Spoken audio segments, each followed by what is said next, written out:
Power star Pawan Singh को लेकर के बहुत सारी अपडेट निकल के सामने आ रही है। उनका एक बहुत बड़ा स्टेज प्रोग्राम फ्रेशर पार्टी होने वाला है एक बहुत बड़े कॉलेज यूनिवर्सिटी में, उसके बारे में आगे बात करेंगे।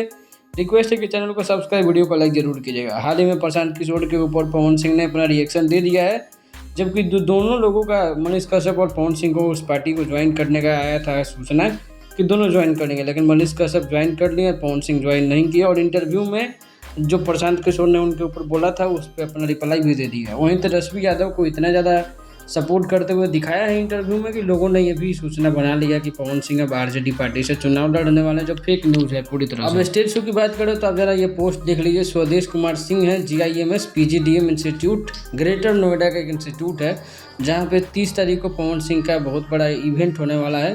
फ्रेशर पार्टी जो होता है कॉलेजों में, बहुत बड़ा कॉलेज यूनिवर्सिटी है ग्रेटर नोएडा का, जहाँ पवन सिंह इन्वाइटेड है और इनका प्रोग्राम ग्रेटर नोएडा में होने वाला है 30 तारीख को। यही अपडेट है।